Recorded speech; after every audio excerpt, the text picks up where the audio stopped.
Made in Korea. A lot of you guys love these made in Korea amps, and this is one I think that not many people know about. But this is indeed made in Korea and really good quality. The Soundstream Rubicon Nano series. Stay tuned.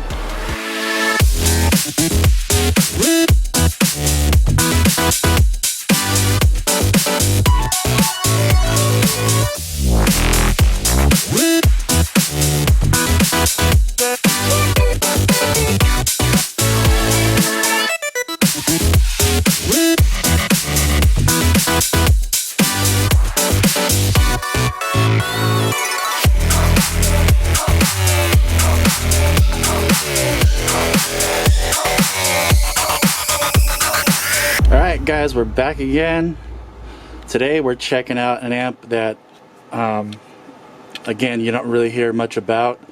I've heard they're decent amps, but really haven't seen too much on them, so I thought I'd check one out. And this is the Soundstream Rubicon Nano series, and this is the biggest one of the group for the mono, the RN1.5000D. So, and the interesting thing about these amps, another thing I don't really hear a lot of, is they're made in Korea. At first I didn't really believe it, but it says it on the box and the amp.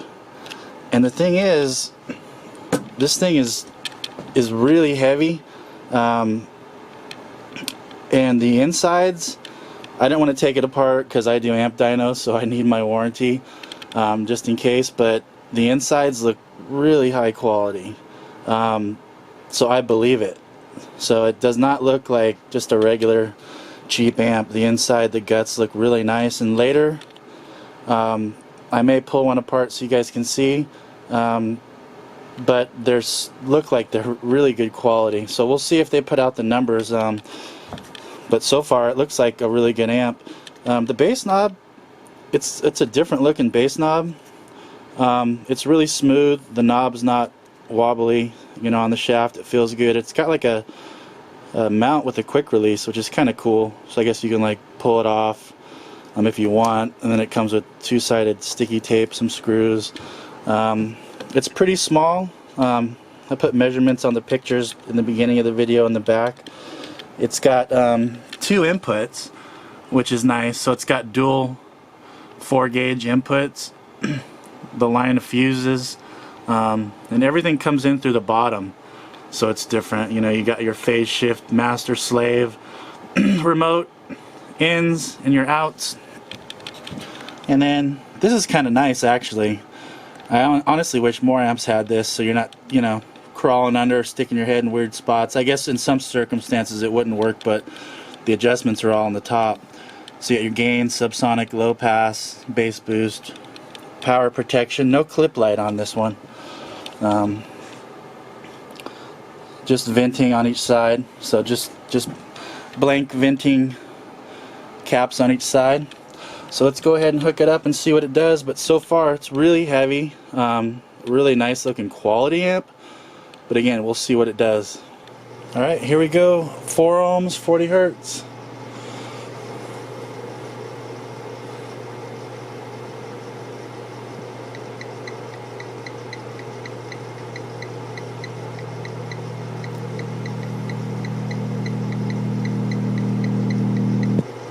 Alright, so we maxed out at 665 watts, and we got 67.9 amps at 14.4 volts.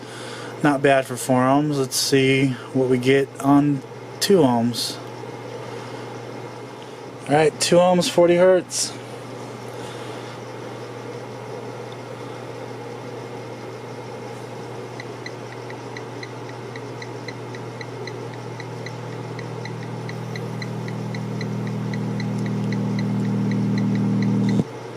Alright, we got peaked out at 1165 at 2 ohms with 125.6 amps.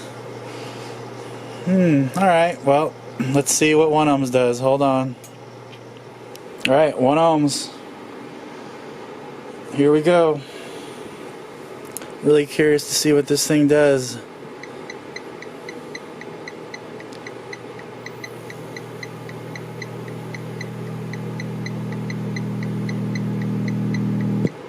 Alright, 1804 watts at 1 ohms at 230 amps. So there's the numbers for you guys. So final thoughts.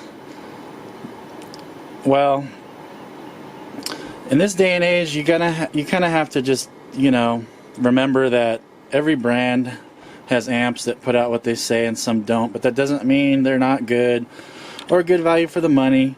I really think these are well built. You know, so it's a couple $1,000-watt amp, but it's Korean, it's well built. Man, I really, amp dynos put a strain on amps, and this thing really is not getting too warm at all. So I think the reliability's there.